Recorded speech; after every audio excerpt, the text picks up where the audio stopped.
In casinos across the globe, gamblers bet their bank accounts on games of chance.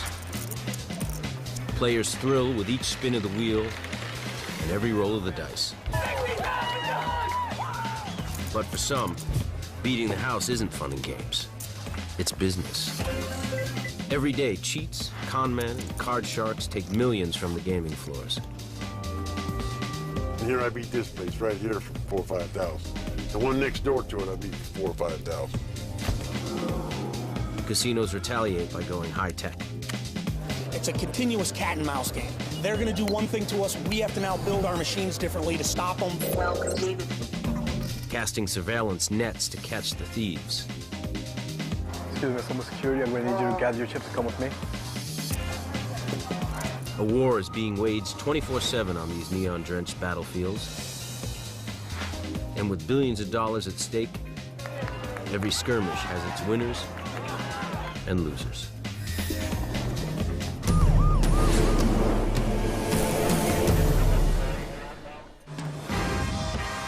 The Las Vegas Strip.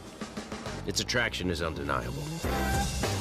Millions check into this shiny world to gamble, see a show, have some fun. Across the country, players contribute over $30 billion of their hard-earned money to casinos annually. The vast majority of these gamblers come prepared to win or lose, on the level. But the cheats have a different approach. They steal. And for casino professionals like Jim Hartley, it's hard telling the two apart. Everyone and anyone can be a suspect. Everyone's going to cheat. And I got to be honest, that's the way I look at something, is everybody lies, everybody cheats, everybody steals. You can cheat at blackjack, at the craps table, at roulette. But it turns out nothing's more vulnerable to a cheating heart than a slot machine. Up to 80% of a casino's revenue comes from its slots. Their appeal to gamblers is clear. Slot machines are colorful, easy to play, and require absolutely no skill. But cheating the slots requires talent. The difference between me and the gambler who gets a thrill from just gambling, I don't gamble. I cheat. That's what I do. Former slot cheat Mr. D is a wanted man, facing 26 criminal charges for cheating in Nevada. He's granted us permission to film his interview at this undisclosed location in Vegas. What I find attractive about cheating slots is I'm anonymous. I'd walk up to a machine, not a person. Mr. D started out as a card shark. But when a friend showed him a simple device called a light wand, he decided it was time for a career change. And found he could make a living alone and in the shadows. I would go off somewhere in a corner that wasn't under a lot of surveillance because, frankly, it held the same amount of money whether it was in the middle of the floor or if it was off in a corner. The light wand was like a killer app for cheating the slots. It was easy to make. A couple of batteries wired to a small pin light. All Mr. D had to do was put it in the coin tray and point the light into the payout chute. Casino consultant Jason England describes how this little device helped Mr. D beat the machine and clean it out. It was switched on, and it blinded the electro-optical reader that was counting the coins as the coin rolled past this particular device. With the light up inside, the machine was blinded, and it could not tell how many coins were coming out. Mr. D could have emptied any machine on one winning play. A payout of up to $500. Instead, he won $100 here, $200 there, nothing to draw attention.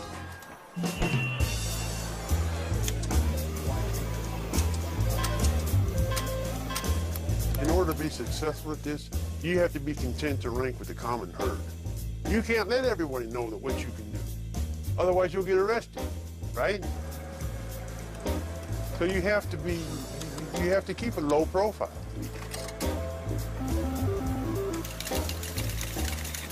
You can make $1,000 a day and wouldn't have to deal with anybody. Mr. D knew someone might be watching, but didn't let it faze him.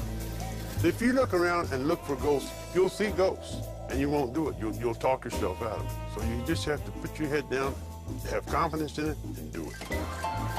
The light wand was one of the most successful devices in the history of slot machine cheating.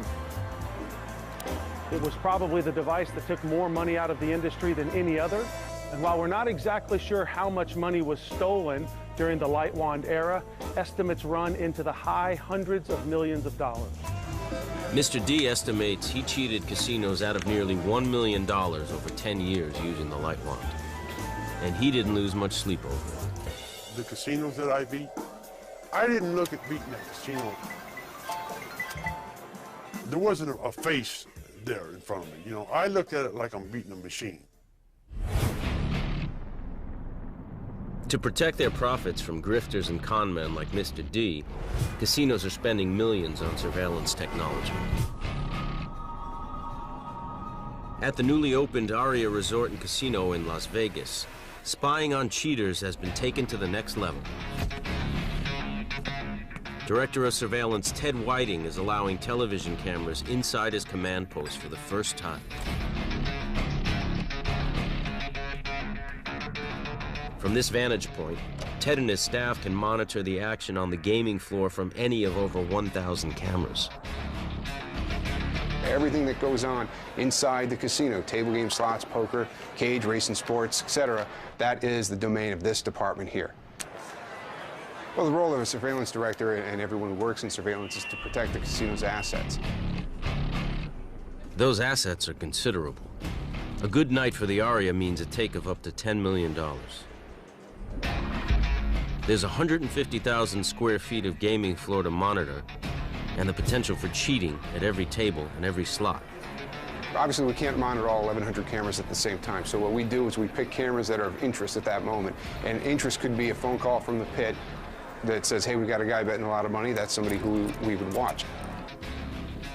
And some things that we look for are things that are out of place. So maybe somebody walking too quickly. That would be a person of interest. The Aria gaming floor never closes, so the surveillance staff rotates on a 24-hour schedule. The operators remotely control video feeds, and select feeds are recorded digitally. When we see someone who we suspect is cheating and we have the video to prove it, that's when we call security. And of course, we inform the appropriate law enforcement agency. They make the determination whether or not an arrest should be made based on our video coverage. Eddie Collier engineered the digital system that stores the daily video record. It's very critical that all this equipment is running 24/7. If one part of it is down at any time, it's definitely compromising our business. So we need to make sure that this is running 100% all the time. If even one camera fails to operate, a six-figure theft can go unseen. How would you like to handle that one? Okay, so we've got 2 fixed and 1 PTZ, is that right? So security starts with daily camera maintenance. Today, Eddie and Ted direct a technician to reposition a PTZ, or pan-tilt-zoom camera. Just tighten it up, and I think we're good. The adjusted angle will give surveillance operators a bigger and better look at the honest gamblers and the cheats. We don't hate it when people win. This is a casino. People are supposed to have fun. Copy, thank you. Some people win, it's okay, but that's where I come in. That's when I have to analyze the play and make sure that it wasn't an advantage or a cheat. If somebody beats us, it's fine, as long as we know why they beat us and that it was a clean win. Thanks for us. Excellent job.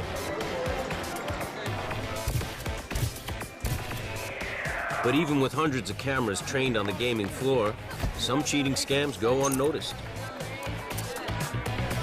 And casinos have lost tens of thousands with one roll of the dice. Oh, look at it! Yeah, $50,000! Yeah! One of the most popular table games at the casino is craps. It's a favorite of high rollers who like the odds on the winning combinations. An opening roll of 7 can pay out up to 4 to 1. Betting on a roll of 2 or 12 can pay a whopping 30 to 1. A hot hand with the dice and big bets can mean thousands of dollars to a lucky gambler.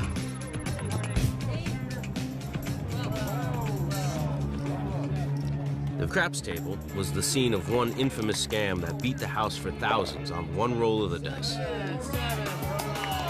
4 cheats worked as a team to pull this con off.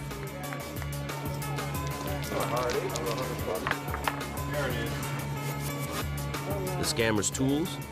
A magnet hidden in a wheelchair and juiced dice. Juiced dice are a regular set of dice where the spots are drilled a little deeper and a metallic alloy is implanted into the die. Sal the Hitman Piacente advises casinos on how to spot a cheat at the craps table. Big winning bets on long odds could indicate juiced dice are in play. With juice dice, you want to win the most amount of money in the shortest amount of time. On the crap game, you want the biggest payout, which happens to be 30 to 1 on both boxcars, which is 2 6s, and snake eyes, which is 2 aces. The original juice dice scam involved 4 players and the coordination of a military operation. There was the shooter, also known as the dice mechanic. The mechanic's role is to switch the dice in and out of the game. He's going to put the crooked dice into the game and then take them back out when the play is over. There were 2 blockers, a man and a woman, positioned next to the dealers.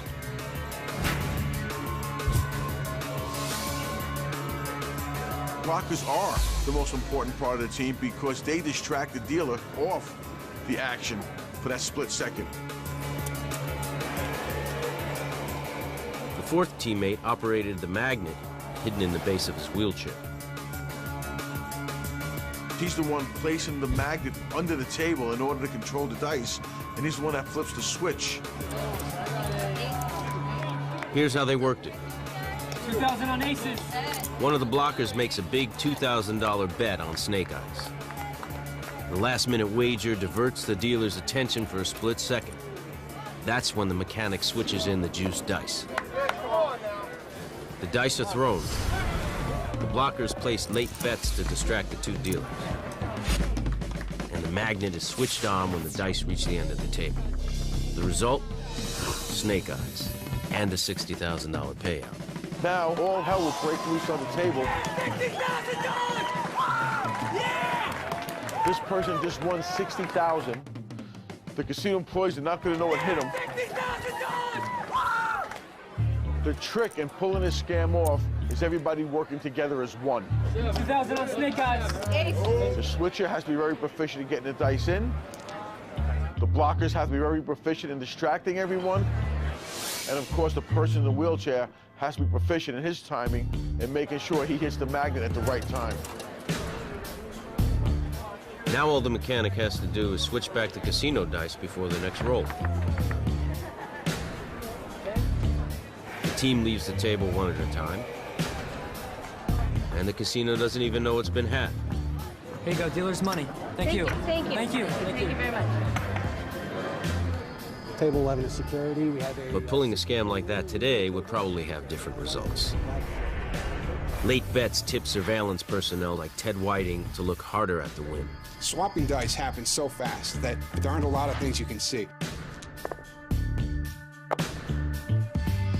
So what you have to look for is what the play looks like. The wheelchair, he's up to something, right? They're going to make their switch quickly. The guy shooting the dice probably isn't going to be the one betting the money. The guy betting the money is his buddy, who they act as if they're not together. You're going to see late bets coming in and arms flying around. That's unusual. So that's when we would get involved. As soon as we see that kind of suspicious move, we'd run the video back in an instant, and we can grab them right away.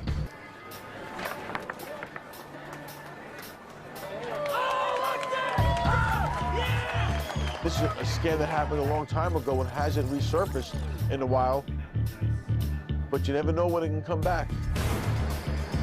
Most cheats defeat casinos working simple scams, such as chip pinching and card swapping.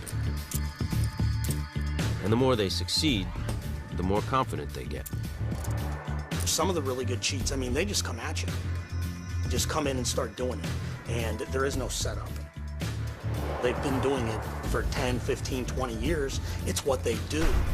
It's not something out of the ordinary for them. So when it happens to you, you've got to realize, oh, that's actually, well, the guy just did it, you know. And he probably did it before. Driving the strip at night reminds slot cheat Mr. D of the haul he raked in over nearly 30 years of stealing. First thing I think about when I drive the strip at night is how many places I beat. All these places, I can look at that. I've been in here, I beat this place right here for 4,000 or 5,000. The one next door to it, I beat for 4,000 or 5,000. And look, there's plenty to go around. It's mine for the taking because look how many spots there are. You can go in that Denny's right there and they got slot machines. Every spot we go to has one. The thrill for me, on a scale of 1 to 100, is 100. Let me tell you, because you've gotten this money through your own wherewithal, your own wits, and your own courage. And it doesn't get any better than that.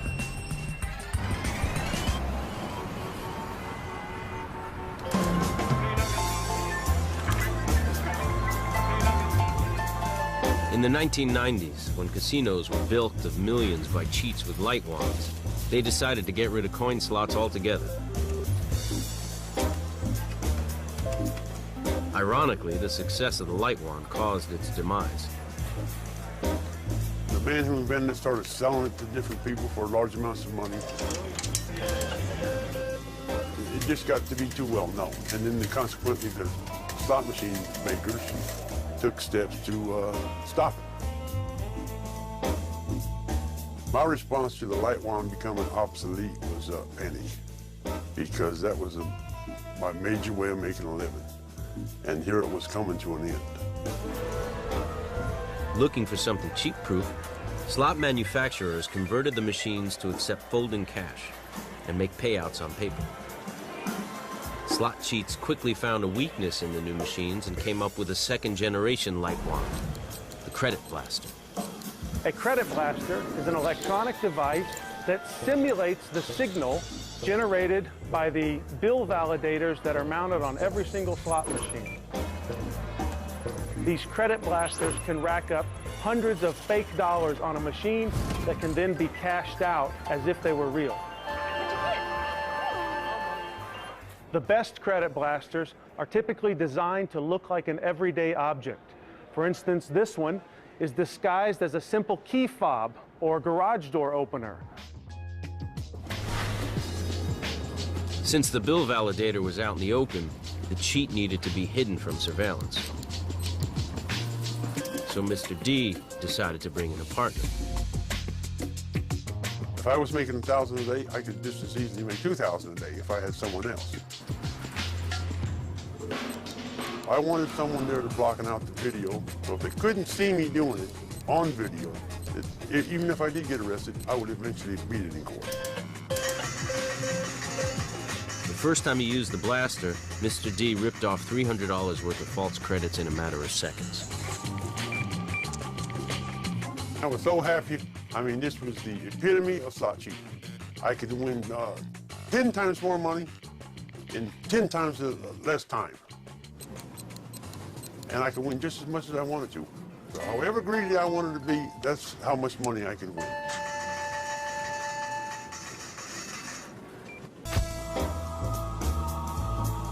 For Vegas cheats like Mr. D, staying anonymous is priority one.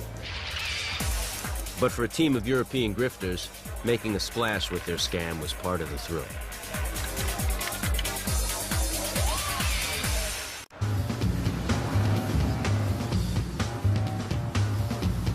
Casinos spar with scam artists on gaming floors around the globe. In London's Piccadilly Theatre District, the glamorous Ritz Hotel and Casino was the site of another legendary heist. It happened at the roulette table.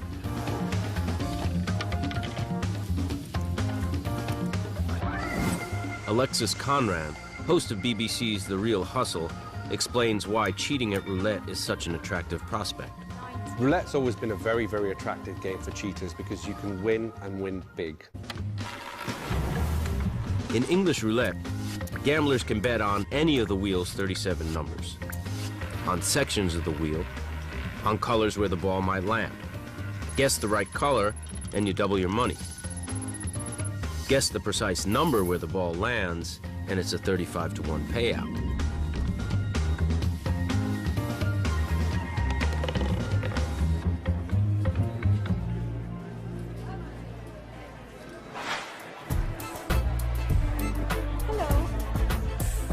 The Ritz Three, as they came to be known, were a team of 2 Serbian men and 1 Hungarian woman. The cheaters came prepared to bet big,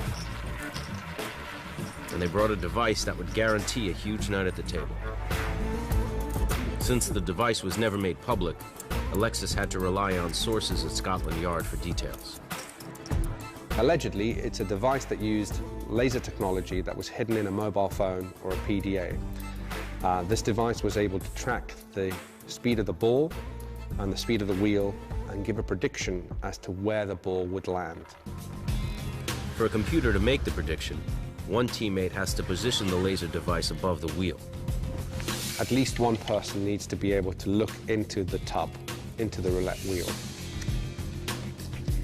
You have to give that computer 5 bits of information in order to help it to make a prediction.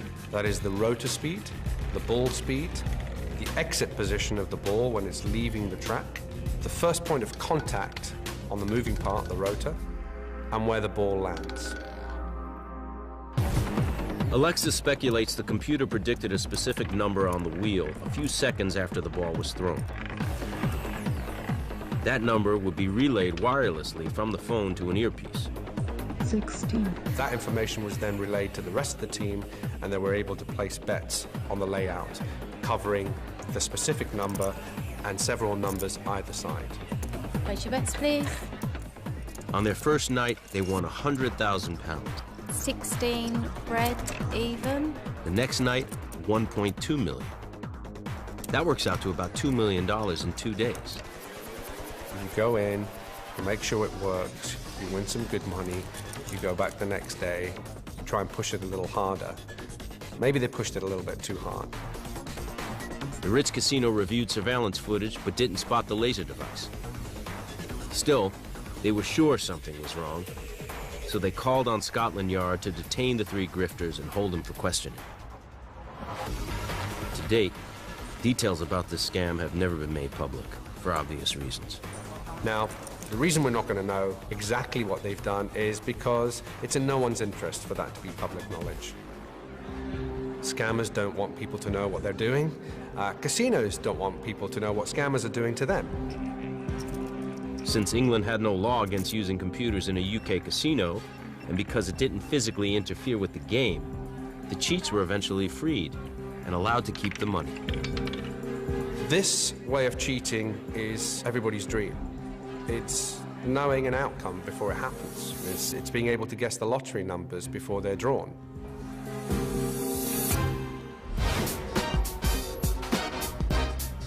To make sure the same scam didn't happen to them, Nevada casinos lobbied to make using any electronic cheating device a felony, punishable by a $10,000 fine and up to 6 years in jail. But even in the States, you have to catch the cheat before you can prosecute. A well-trained surveillance team is the casino's first line of defense. Here at the Aria Casino, thousands of gamblers crowd the gaming floor on a busy night.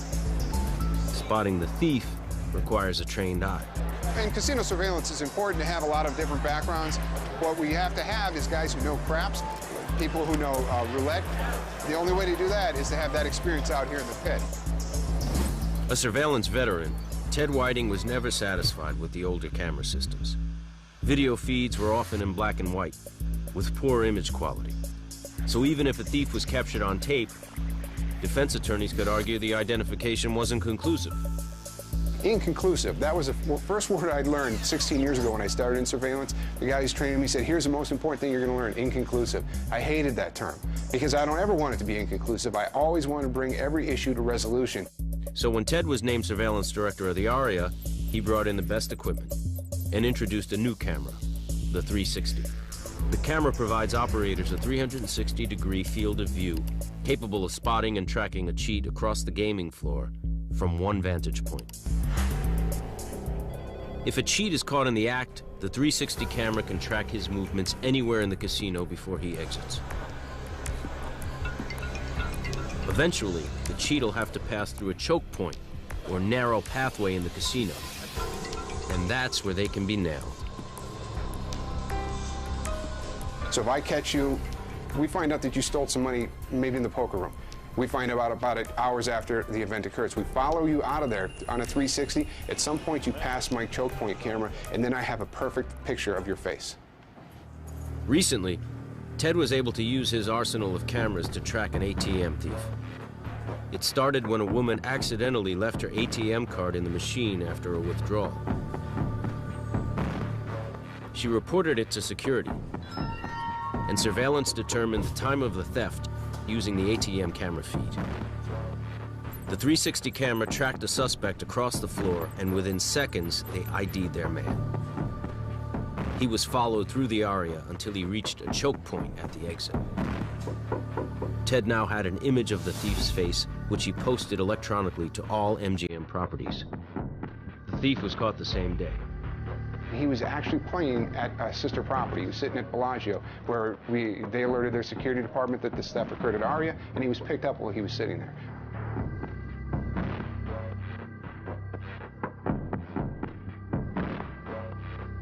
Video coverage is it. Without the coverage, all you have is I said you did it. So video coverage, we're never wrong because we don't have to be. The picture is worth 1,000 words, and an HD video is worth maybe 3,000.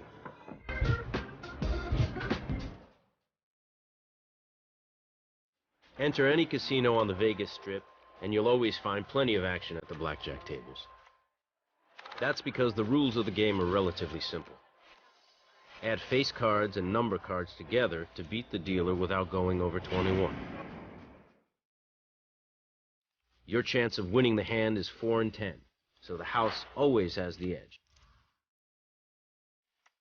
But casino blackjack has a weakness, and gamblers have always tried to exploit it. The weakness? A finite number of cards in play. The way to exploit that? Count every card that's dealt. My name is Josh Axelrad, and I used to be a professional card counter. Over the course of about 5 years of playing blackjack for a living, I took about $700,000 off the tables. When I first heard that there was this thing that you could do in a casino to genuinely win, my first thought was, that's what they're for. That's why they built Las Vegas, for this one thing. And it was like being handed the key to this entire city.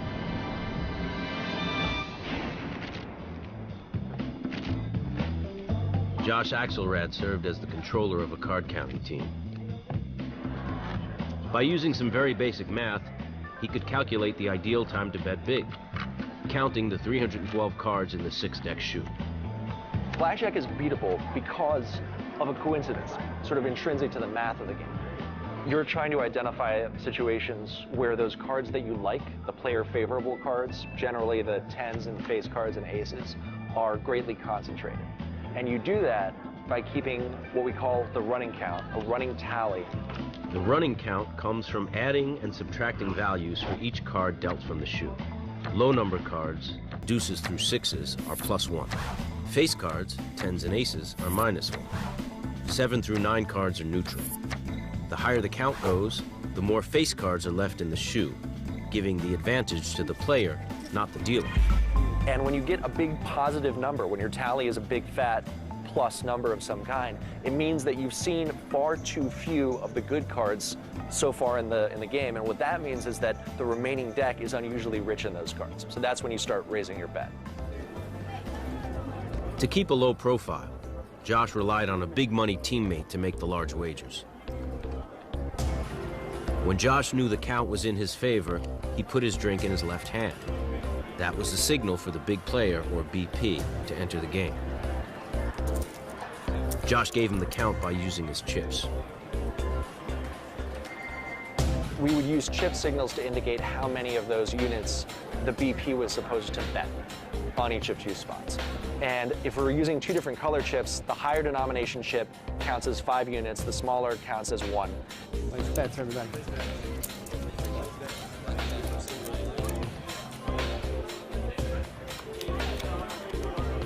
The count determined the size of the bets. When one of the BPs comes into a shoe, he's typically going to be betting between 2 hands of 500 all the way up to 2 hands of 10 grand. And if the BP got hot, the team's take could be in the 6 figures. On a great night, conceivably, we could win a couple $100,000. That's a very good night. Casinos are I think, the epitome of the dark side of the market economy. It makes it all the sweeter to be in this role of turning the tables on them and putting them in the position of being a sucker that they're so accustomed to putting other people in. That's part of what makes it really, really sweet. This can get better. Yes. 21. Blackjack. As counting teams became more of a problem for casinos, floormen and pit bosses watched the games more closely. Card counters call it heat. 10, 15. Heat is any kind of resistance from the casino, and card counters experience a lot. When you first go into the casino in this capacity, you tend to be a bit paranoid. And every time somebody from the pit comes and does anything, including perfectly normal things that are just like accounting and normal parts of their job, you seize up and you get tense. Over time, I became hot. It became more difficult for me to play.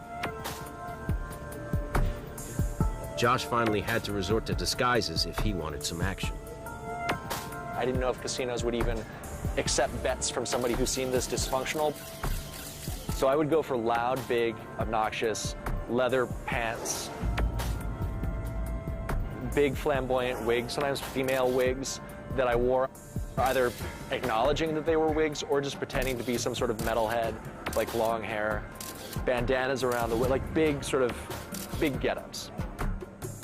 I always felt pretty electrified in an anxiety-ridden sort of sense whenever I was on the gaming floor, because no matter what you're doing, things will go wrong. In fact, the way a session is expected to end is that you will be surrounded by security guards. So you're always driving down a dead-end street, and you know that. So hold up a second there, Preston. We're going to push this bet back here for Josh. Josh and I are going to go talk in the slots. I was one of the guys who used to identify and escort Josh out of the property if he came in and played. Josh was very aggressive, as that group tended to be. They were very aggressive, and if they found an edge, they were going after it. And that's the right way to play. We're going to catch you eventually. You might as well make some money while you're doing it. I consider them an opponent. They're somebody I have to counter. I have to know what they're doing. In order to defeat your enemy, you must become your enemy. So I learned what they know.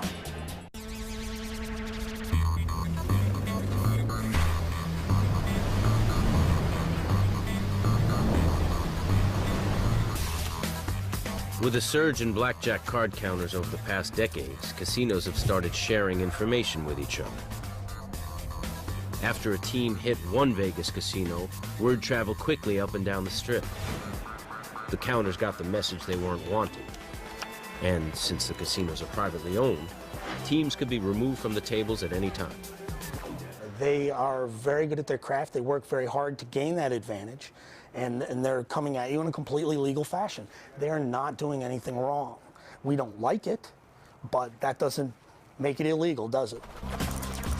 Josh Axelrad thinks the casinos are still vulnerable to card counters who are willing to be aggressive. It's a beautiful thing, and I do think it's beautiful, and I encourage you to go beat the casino, but I encourage you to do it for real, meaning understand that when you go in there, you're not there recreationally, you're there to do business. Blackjack, blackjack. I recommend aggression. I recommend trying to get thrown out. The best stories are always about the time you got thrown out anyway, so like, why d around? Go do it. With all the con games and scams going on at U.S. casinos, an anti-cheating industry has sprung into existence. Casinos spend millions each year upgrading their surveillance technology. Here at the annual World Game Protection Conference in Las Vegas, Jim Hartley works the room searching for the latest cool tool to counter the cheats. And like everything else in Vegas, it's all about the money. When they asked Willie Sutton why he robbed banks, because that's where the money is, right? So why do we have to have this level of sophistication? Because that's where the money is. And that's what we deal in. It's our currency. It's money in and out. It's not only the guys coming in from outside, it's also the personnel we work with. So every cashier, every dealer, everybody is dealing with money all the time. Cameras don't catch, recorders don't catch criminals. People do. The technology can never remove the human element. We watch people. That's what we're doing. We're people watchers at the end of the day. So if you're out there stealing every day, that increases the chances of me seeing you and figuring out what you're doing, especially if you're winning. And if you're winning consistently, I'm going to be looking for consistent winners on the games, because that tells me something's wrong. So if you've never lost on blackjack, I'm going to be watching you pretty heavy, right? I mean, it just makes sense. With professional cheaters, card counters, and con men stealing millions every year, casinos can never let down their guard. It's a continuous cat and mouse game. They're going to do one thing to us. We have to now build our machines differently to stop them. The Borgata in Atlantic City is the top-grossing casino in New Jersey, raking in up to $700 million a year.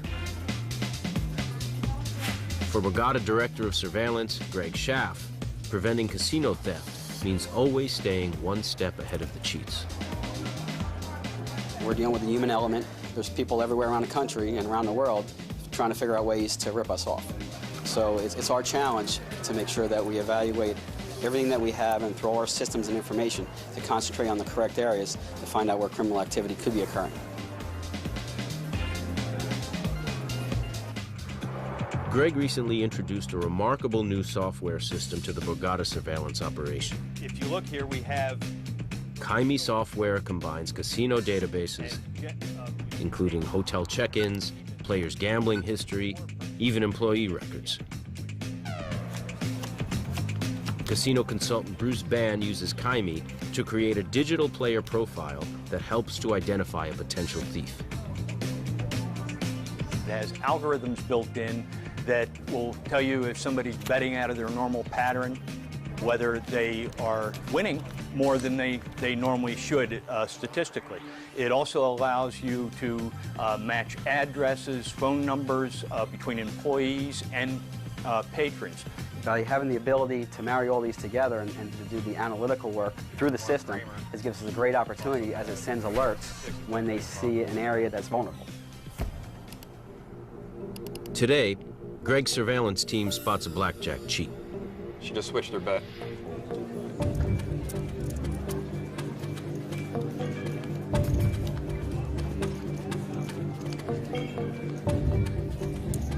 There she goes. She just capped her bet. That floor hasn't moved, has she? No, she's been on the game the whole time. Looks like the floor person might have signaled. Yeah, that's two. One more, I think we're going to get security involved.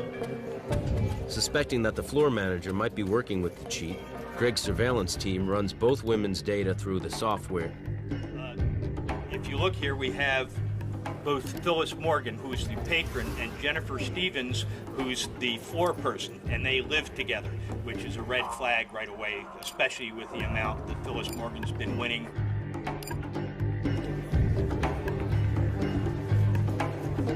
She's won $61,700 in her total play. April 10th, all the way to current date, she has not lost one time she's played. Everything is above the win line. That is extremely unusual.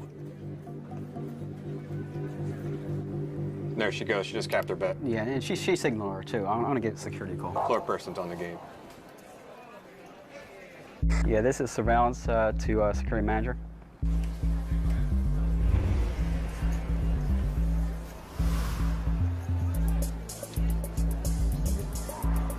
Excuse me, someone security, I'm going to need you to gather your chips and come with me. Did I do something wrong? We'll discuss it off the table.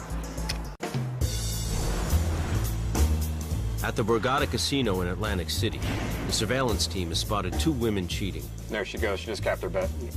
With the help of a computer program called Kaimi. Excuse me, someone security. I'm going to need you to gather your chips and come with me. Security pulls both women off the floor and takes them away for questioning. I need you to come with us as well, please. Is there a problem? Well, we can talk about it in the office. I'm gonna need somebody to tap me out. Okay? But it turns out this blackjack cheat was just a test for Greg Schaff's crew. A planted scam to keep his team on their toes. Okay? If you would, thank you. Greg knows the cheats will never stop trying to beat the house. Now the game is new people, new faces with kind of the same old cheating techniques, but just enhanced. Enhanced as they utilize more technology, they utilize better devices, so we need to have something to help us combat this problem. If somebody's coming here to cheat Borgata, I would say, like, give it your best shot. I feel that we are prepared ourselves, our staff, that we are able to at least put up a good fight.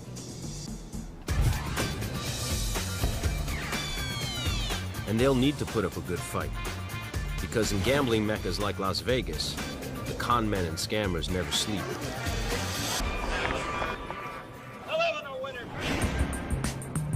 But for slot cheat Mr. D, stealing eventually became a job. Just a way to pay the bills. I never drive the strip just for fun. If I come up here on the strip, it's because I'm working. I refer to this as work because it is a job. You know, when you first do it, you're thrilled to death. You can't believe it. You think you can just laugh at Lady Luck anymore. You don't have to depend on that, but it becomes a job. Very excited at first, and your blood's rushing, and you think you're smarter than everybody else. But after you do this for years like I have, it's going to work. It's putting on a suit and going to work. And that's what it becomes. When I'm not working, I don't come anywhere near this. Nowhere near. I made up my mind a long time ago, this is what I do. And I'm comfortable with that. Would I recommend it to someone else? You know, if that's what they want to do and they have the wherewithal and the practice, then I'd say, yeah, go ahead. You know, keep alert, and you might get arrested, you might go to jail, but that's all part of this game. And after 30 years, the game finally caught up to Mr. D. Casino surveillance recorded him working a property on the Strip. He was busted and charged with 26 counts of cheating and theft. Right now, I'm facing 1 to 6 years. I'm sweating blood. I don't want to go do it. I mean, I'll do it, you know. Do I have it coming? Yeah, I probably do. You know, but I don't want to go do it. Of all the money that I made doing this through the years, the few million that I've made, you know what I got left? Zero. Because now you got to deal with attorneys, fines, restitution, all that stuff. They take all your money. Don't worry. If I had to do it all over again, I'd be an attorney. Because they're the ones who make all the money.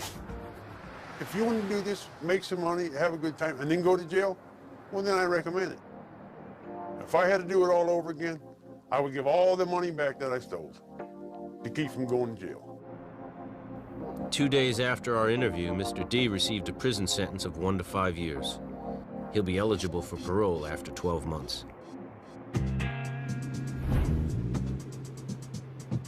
As the casinos fight to keep cheats like Mr. D off the gaming floors, surveillance pros like Ted Whiting and Jim Hartley maintain a healthy respect for their opposition. People are always going to try to cheat the casino. There's always going to be a dishonest person somewhere who thinks they can outsmart us. But eventually we catch up to it. We exist because the cheats exist. If they didn't come in and try to beat us, they wouldn't need us. But someone's always going to try that, so I'm always going to have a job.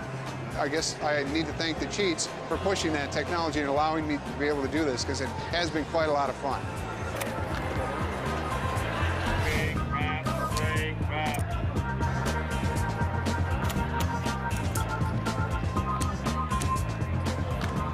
My message to the guy who's trying to beat the casino would be, please, come on down. We need our jobs. We need to keep working. Teach us something new.